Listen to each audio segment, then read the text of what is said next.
श्री शिवाय नमस्तुभयम। हर हर महादेव भक्तों, स्वागत है आप सभी का हमारे चैनल वैदिक संसार में। भक्तों, आप सभी को पता है कि कल है 12 जून 2025 का दिन और कल के दिन से शुरू हो रहा है आषाढ़ मास का पवित्र महीना। और कल है आषाढ़ मास के पवित्र महीने का पहला गुरुवार का दिन। और इस गुरुवार के दिन आप सभी लोगों को एक छोटा सा उपाय करना है। जब आपकी कोई इच्छा, कोई कामना पूरी नहीं हो रही होती है, आपने काफी सारे उपाय किए, व्रत किए, सब कुछ करके देखा, लेकिन आपके दिल में आ रहा है कि महादेव मेरी नहीं सुन रहे हैं, तो ये मूल मंत्र वाला उपाय जलाधारी को छूकर 3 बार अपनी कामना कह देना। चाहे कितनी भी बड़ी आपकी कामना क्यों ना हो, पूरी जरूर होगी।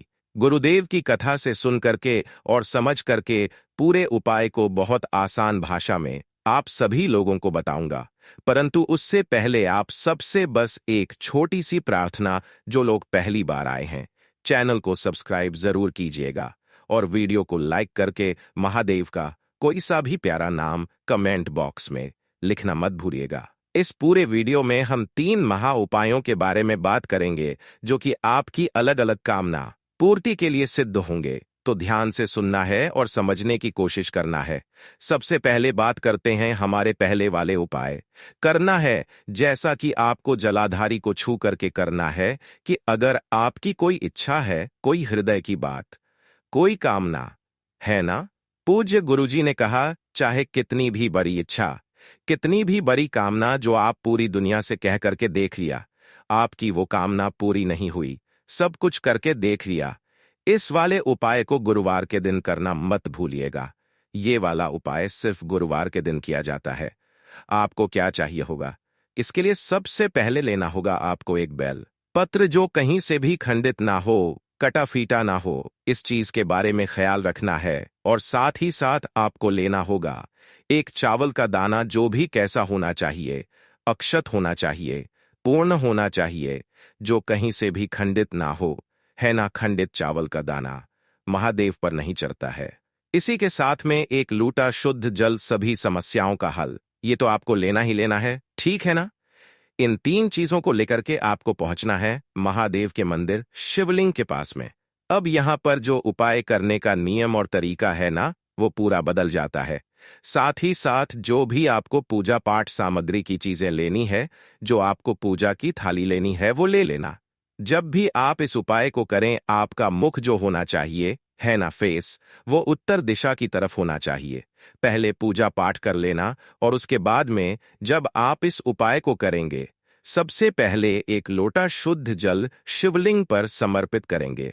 ओम नमः शिवाय मंत्र का स्मरण करते हुए जल समर्पित कर देने के पश्चात अपनी दाहिने हाथ की हथेली को खोलना है। एक चावल का दाना उसके ऊपर रखना है और अपना नाम और गोत्र बोल करके ध्यान रखना। चावल के दाने के साथ अपना नाम और गोत्र बोल करके भगवान महादेव की शिवलिंग पर आपको एक चावल का अर्पित कर देना है, समर्पित कर दोगे। इसी तरीके से अब आपको अपने दाहिने हाथ की हथेली पर जो एक बेलपत्र आपने लिया है, उस एक बेलपत्र को ऐसे रखना है कि बीच वाली पत्ती आपके बीच वाली उंगली पर रहे और डंडी आपकी तरफ में रहे, रखना। उसके बाद में अपनी कामना बोलना है ना। जिस इच्छा से, जिस कामना से आप इस उपाय को कर रहे हो, उस कामना को बोलना और उस कामना को बोल करके बेलपत्र को उठाकर माता अशोक सुंदरी के स्थान से स्पर्श कराकर ध्यान रखना। माता अशोक सुंदरी के स्थान से स्पर्श करा करके इसी चावल के दाने के ऊपर ऐसे समर्पित करना है कि डंडी रहे जलाधारी के तरफ, बीच वाली पत्ती का मुख रहेगा आपकी तरफ। इस तरीके से समर्पित कर देना। समर्पित कर देने के पश्चात ये जहां से जल्द नीचे की तरफ जलाधारी से गिरता है ना, इस जलाधारी पर आपको अपने दाहिने हाथ की हथेली को इस तरीके से, है ना, और हथेली को लगा करके अपने हृदय की बात, अपनी इच्छा महादेव जी से डायरेक्ट को कह देनी है। पूज्य जी ने कहा चाहे कितनी भी बड़ी आपकी इच्छा क्यों ना हो, कामना क्यों ना हो, चाहे कितना भी बड़ा दुख क्यों ना हो, खत्म हो ही जाएगा। पूज्य गुरु जी का बहुत अद्भुत उपाय है, जरूर कीजिएगा। बात करते हैं दूसरे वाले उपाय की। दूसरी गणना में वो चीज ध्यान से सुनिएगा कि अगर आपके घर में धन की आवक जो है वो एकदम रुक सी गई है ना, पहले धन की आवक अच्छी खासी होती थी। अच्छा खासा पैसा आता था, दुकान अच्छी चलती थी, व्यापार अच्छा चलता था, नौकरी अच्छी लगी हुई थी, धन की कोई कमी नहीं थी। ठीक है, लेकिन थी कोई कमी नहीं थी। अचानक से आपके घर में ऐसा होने लगा कि धन की आवक से रुक गई, व्यापार में घाटा होने लगा है ना होने लगा है। दुकान पहले अच्छी चलती थी, अब दुकान भी अच्छी नहीं चल रही है, व्यापार में गिरावट आने लगे, कर्ज लेने की नौबत आ चुकी है। तो गुरुवार के दिन इस वाले उपाय को करना बिल्कुल मत भूलिएगा। देखिए, आपको लेना होगा एक लोटा शुद्ध जल, तांबे के कलश में एकदम ताजा जल आपको भर लेना है, और साथ में आपको 3 चीजें चाहिए होंगी। वो 3 चीजें कौन कौन सी है, ध्यान से सुनना। सबसे पहले आपको लेना होगा 1 चुटकी हल्दी। अब इस वाले उपाय में आपको जो हल्दी हुई हल्दी लेनी है, मात्र 1 चुटकी, इससे आपको नहीं लेनी। ये हल्दी जो होती है आपके घर में संपदा की वृद्धि करती है। इसी के साथ में आपको लेना होगा कमल गट्टा, जो माता लक्ष्मी जी को बहुत ज्यादा पसंद है, और गुरुवार का जो दिन होता है ना, वो भगवान श्री हरिनारायण, विष्णु जी और माता लक्ष्मी जी को ही समर्पित होता है। 1 कमल का गट्टा आपको लेना है, मतलब कमल गट्टा लेना है, और इसी के साथ में आपको लेना होगा 1 लाल फूल। जो लाल फूल आपको मिल जाए वो लाल फूल ले लेना। गुड़हल का मिल जाए, गुड़हल का ले लेना। इसे हिबिस्कुस पुष्प भी कहते हैं, ठीक है ना, तो आप इसे भी ले सकते हैं। अब ये जो 3 चीजें आपने ली है, 1 चुटकी हल्दी, 1 कमल गट्टा और 1 लाल फूल, इन तीनों को आपको इसी वाले कलश के अंदर ही डाल लेना है। तीनों चीजों को आपको इसी के अंदर डाल लेना है, और इसे लेकर के आपके आसपास जो भी भगवान श्री हरि नारायण विष्णु जी के स्वरूप का मंदिर हो, चाहे वो राधा कृष्णा जी का मंदिर हो, चाहे वो आपके लड्डू गोपाल जी का मंदिर हो, चाहे वो आपके सत्यनारायण जी का मंदिर हो, चाहे खुद श्रीहरि नारायण विष्णु जी का ही मंदिर क्यों ना हो, चाहे राम सीता जी का मंदिर हो, वहां पर आपको इसे लेकर के चले जाना है। यह वाला उपाय है, जो यह मूल मंत्र वाला उपाय है। ठीक है, जैसे ही आप यहां पर जाएंगे, अपने उस कलश को ध्यान से सुनना, अपने दोनों हाथों में आपरना है ना, और इनके मंदिर की आपको 7 परिक्रमा करनी है। लेकिन उन 7 परिक्रमा का क्रम क्या रहेगा कि जब आप मंदिर के पीछे की तरफ में जाओगे, है ना, पीछे की तरफ खड़े होकर ओम नमः शिवाय मंत्रा स्मरण करोगे, फिर सम्मुख में आ जाओगे, फिर वापस पीछे आओगे, फिर ओम नमः शिवाय मंत्रा का स्मरण, फिर सम्मुख में आ जाओगे। ऐसे करके आपको 7 परिक्रमा करनी है। 7 परिक्रमा करने के पश्चात आपको जाना होगा किसी भी पीपल के पेड़ के पास में, और जब आप पीपल के पेड़ के पास में जाओगे, इस संपूर्ण जल को पीपल पेड़ की जड़ में आपको समर्पित करना होगा, उस मूल मंत्र का स्मरण करते हुए। जो मूल मंत्र क्या है? ओम हरीम ओम हरिनाक्षाय। ध्यान से सुनिएगा। त्रिनाक्षाय नमः हरिमुम, हरिनोम हरिनाक्षाय नमः शिवाय। इस मंत्र का स्मरण करते हुए संपूर्ण जल पीपल पेड़ की जड़ों में समर्पित कीजिएगा।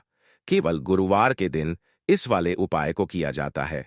महाराज, जो व्यक्ति इस मंत्र का स्मरण करके पीपल पेड़ की जड़ों में जल को समर्पित करता है, वो अपने साथ भगवान श्री हरिनारायण विष्णु जी के साथ में माता लक्ष्मी जी को भी अपने घर लेकर के जाता है। पूज्य गुरु जी का बहुत अद्भुतोरचक उपाय है, जरूर कीजिएगा। अब बात करते हैं तीसरे वाले उपायों की। अब तीसरा वाला जो उपाय है ना, इसका कोई क्रम नहीं है कि आपको गुरुवार के दिन ही करना है, किसी भी दिन आप कर सकते हो। हफ्ते में 1 दिन जरूर कीजिएगा। देखिए, ये वाला जो उपाय है, ये होगा बीमारी के लिए। इस तरीके की बीमारी है कि अगर कोई ऐसी बीमारी जो खत्म ही नहीं हो रही है ना, काफी लंबे समय से चली हुई आ रही है, ठीक है, या फिर अगर आपको कुछ इस तरीके की बीमारी है, आप में किसी को भी खून का जैसे थक्का जम जाता है ना, वगैरह जो जम जाता है वो है, या हृदय रोग से संबंधित कोई बीमारी है ना, तो इससे ज्यादा कारगर उपाय कोई हो नहीं सकता है। थोड़ा सा लेना होगा आपको दूध। जो भी दूध लोगे वो कैसा होना चाहिए?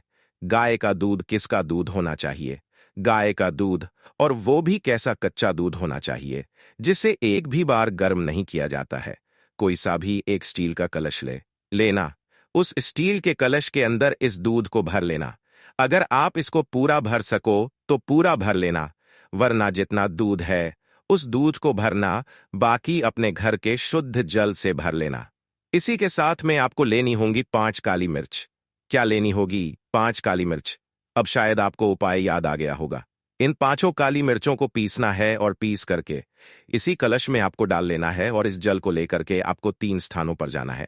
सबसे पहले आप जाओगे कहां पर? पीपल के पेड़ के पास में। जब आप यहां पर उसी वाले कलश में से थोड़ा सा जल जो समर्पित करोगे है ना, दूध और जल, वो किनके नाम से करोगे? पीपललेश ईश्वर महादेव के नाम से, पिपलेश्वर महादेव के नाम से समर्पित करोगे।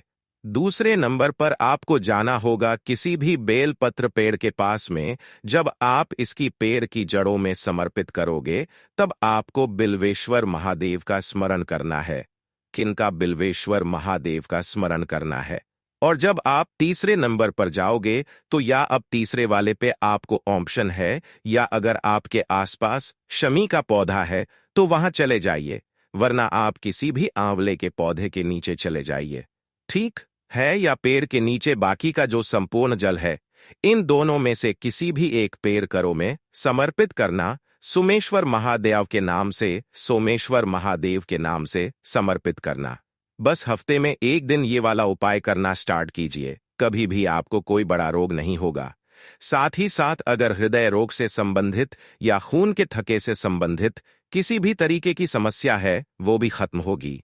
पूज्य गुरु जी के सभी उपाय बहुत ही ज्यादा खास और अद्भुत है, जरूर कीजिएगा। वीडियो पसंद आए तो लाइक जरूर करना, चैनल को सब्सक्राइब जरूर कीजिएगा।